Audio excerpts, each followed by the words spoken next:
मेरा नाम डॉक्टर संजय कुमार है। मैं डर्मेटोलॉजिस्ट हूँ।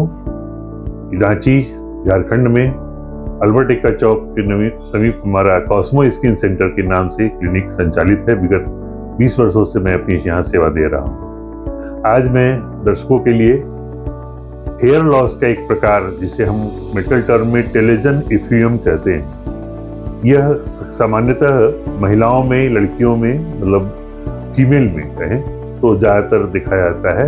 इसमें जनरलाइज्ड हेयर लॉस होता है। मतलब पेशेंट कंप्लेन करती हैं कि वो जब मैं शैम्पू करती हूँ तो बहुत सा ज़्यादा, पहले की तुलना में ज़्यादा हेयर आता है, और कंघी करती हूँ तो कंघी में भी उसकी जो है मात्रा बढ़ गई है काफ़ी। प्रोलॉन्ग, जनरली ये देखा जाता है कि इन कॉमन कारणों में से प्रोलॉन्ग इलनेस, अगर लंबी कोई बीमारी हो जैसे टाइफाइड है, मलेरिया है, या कोई भी लीवर से संबंधित बीमारी जिसमें कि बहुत दिन तक थोड़ा बेड रेस्ट करना पड़ा हो, तो उसमें ये कॉमन है, दिखाया जाता है। पोस्ट इलनेस के बाद ये दिखाई देती है। डिलीवरी के बाद महिलाओं में भी एक हेयर लॉस के रूप में आता है। तीसरा थायराइड जो है, हाइपोथायराइडिज्म, जिसको आम भाषा में लोग थायराइड बोलते हैं। हाइपोथायराइडिज्म में भी, जो कि महिलाओं में ज़्यादातर देखा जाता है, मोर देन 75% महिलाओं में ये हाइपोथायराइडिज्म की शिकायत मिलती है। तो ये भी, इसके कारण भी बाल झड़ते हैं। तो हम लोग पहले पेशेंट को देखते हैं कि उसकी हिस्ट्री लेते हैं कि उनका क्या हिस्ट्री है, किस वजह से बाल झड़ रही है।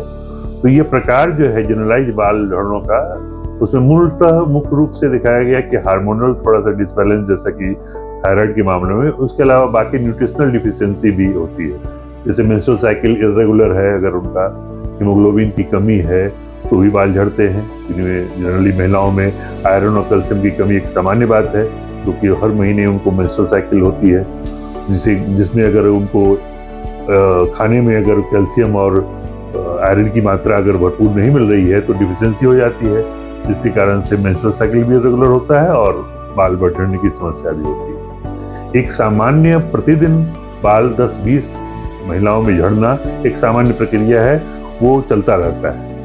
वो सामान्य कंघी करेंगे, जो स्वस्थ व्यक्ति है उसको भी 10-20 बाल झड़ेंगे। लेकिन उससे ज़्यादा अगर मात्रा बढ़ जाती है और कंटिन्यू बढ़ती जाती है, यानी कोई 25-50 और ज़्यादा बढ़ने लगी, तब ये से हम बीमारी की संज्ञा देंगे, यानी टेलोजन इफ्यूम की श्रेणी में वो आ जाएगा। सबसे प्रथम हम लोग इसमें ट्रीटमेंट में जो है पेशेंट का हिस्ट्री लेते हैं, जैसे कि मैंने पूर्व में बताया कि वो किस वजह से इनको ये समस्या हो रही है। हिस्ट्री लेने के बाद पहले उसको रूल आउट करते हैं, उस समस्या को दूर करते हैं। उसके अलावा सबसे पहले एक लगाने के लिए उनको हम हेयर सीरम देते हैं, जिसमें सबसे कॉमन है प्रोकापिल, कैपेक्सिल, केराविस। हाँ, लेकिन मुख्यतः देखा गया है कि कैपेक्सिल और प्रोकापिल ज़्यादा प्रचलन पे है। इसे हम अभी कुछ कंपनियां मिनॉक्सिडिल के साथ कॉम्बिनेशन में भी ला रही हैं, जिसे कि 5% मिनॉक्सिडिल या 2% मिनॉक्सिडिल के साथ भी प्रोकापिल, कैपेक्सिल सीरम में मिला करके भी देते हैं इनिशियली, ताकि, क्योंकि मिनॉक्सिडिल का नेचर है कि वो वासोडायलेटर है।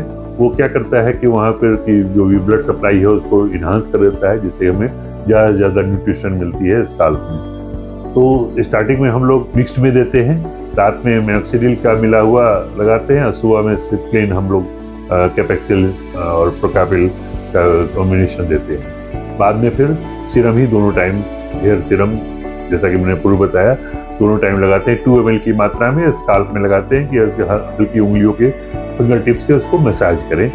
हाँ, ये ऑयली नहीं होता, वो वोलेटाइल होता है, एब्जॉर्ब हो जाता है, और कोई भी इसमें क्रिस्टलाइजेशन नहीं होता, वो स्काल्प में कोई जमता नहीं। साथ में हम खाने के लिए amino acid, calcium pantothenate, vitamin B7 का प्रयोग कराते हैं, जिसका विटामिन B7 का रासायनिक नाम बायोटीन है, जिसे हम थेरेपेटिक डोज में 5 mg पर डे की मात्रा में या 10 mg की मात्रा में, ऐसी मिली हुई गोलियां आती हैं, टेबलेट आती हैं विभिन्न कंपनियों द्वारा, उनका प्रयोग कराते हैं। और साथ में, जैसा कि हमने पूर्व बताया, कि अगर उनमें कोई और समस्या है तो उसको रूट आउट करते हैं। अगर हीमोग्लोबिन कम है तो हीमोग्लोबिन के लिए अलग से हम टेबलेट देते हैं उनको। कैल्शियम की डिफिशियंसी अगर है तो वो देखते हैं, और विटामिन डी वगैरह डिफिशियंसी के कारण से अगर कैल्शियम हो रहा है तो विटामिन डी हम जो है वीकली देते हैं उनको। और साथ में एक आइडियल शैम्पू देते हैं। आइडियल शैम्पू से मेरा अभिप्राय यह है कि ऐसा शैम्पू जो कि हार्श बहुत ज़्यादा नहीं हो, बहुत ज़्यादा कंडीशनिंग में हो, वैसे शैम्पू हम लोग विभिन्न कंपनियां अभी बना रही हैं जो कि बालों को सही से साफ रखें और उससे ज़्यादा हानि ना पहुंचाएं। तो उसमें भी जैसा कि हमने कहा न्यूट्रिशनल वाली मिली हुई रहती है, बायोटीन वगैरह उसमें डाला रहता है। ऐसे शैम्पू का प्रयोग कराते हैं ताकि अलग अलग महिलाएं अलग अलग शैम्पू बदलती रहती हैं, जिसके कारण से भी कभी कभी एलर्जी होती है, बाल झड़ने लगते हैं। इसलिए सुनिश्चित करने के लिए बहुत ज़्यादा इसका रोल ऐसा नहीं है, लेकिन सुनिश्चित करने के लिए कि उसके कारण भी बाल ना झड़े, इसलिए हम लोग एक आइडियल शैम्पू का चुनाव करते हैं, देते हैं उनको, जो कि मतलब कह सकते हैं एंटी हेयर फॉल शैम्पू के रूप में उसको दिया जाता है। अगर उनमें डैंड्रफ की शिकायत है तो हम वहाँ पर एंटी डैंड्रफ शैम्पू का चुनाव करते हैं, उसका प्रयोग करवाते हैं उन्हें। और साथ में उनको खान पान पर विशेष रूप से हम ध्यान दिलवाते हैं कि अगर उनके खान पान अगर सही नहीं है, पोषक तत्वों की कमी हो रही है, जैसे दूध उनको नियमित लेना चाहिए। अगर वो वेजिटेरियन है, नॉनवेज नहीं खाती हैं, तो प्रोटीन की डिफिशियंसी होने की संभावना रहती है।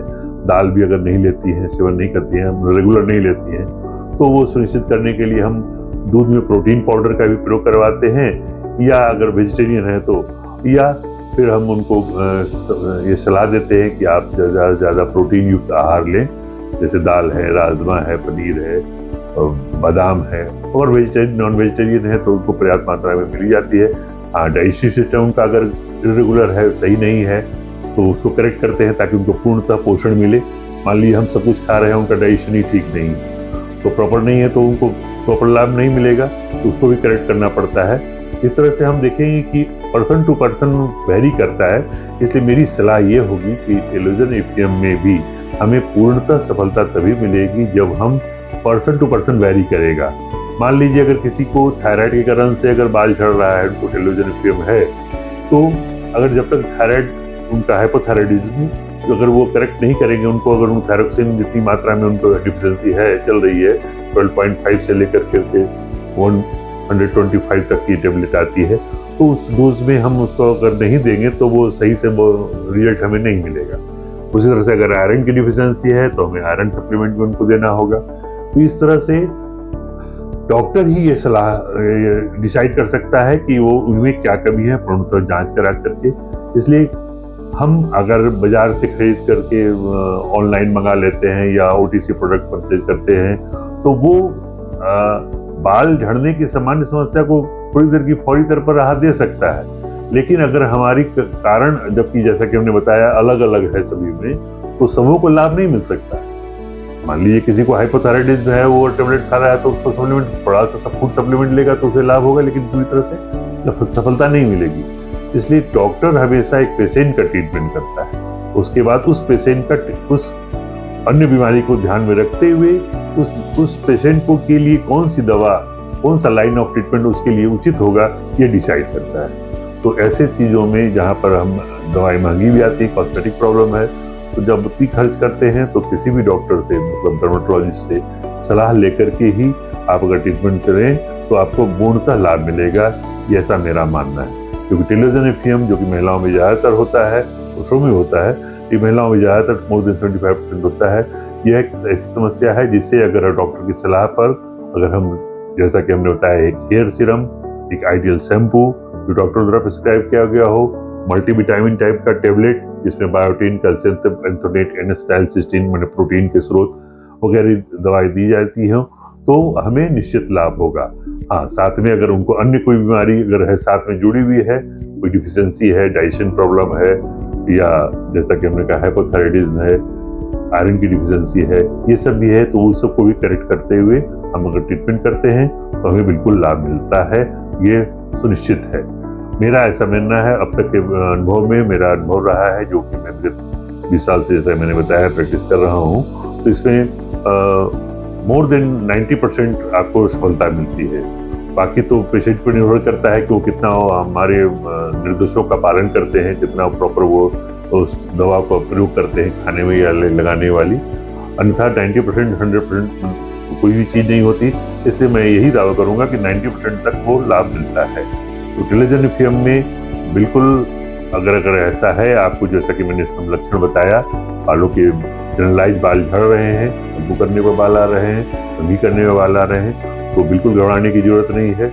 आप जिस डॉक्टर से भी, किसी भी डर्मेटोलॉजिस्ट से सलाह लें और अपना ट्रीटमेंट कराएं। पूर्णतः आपको लाभ मिलेगा और सफलता मिलेगी। धन्यवाद।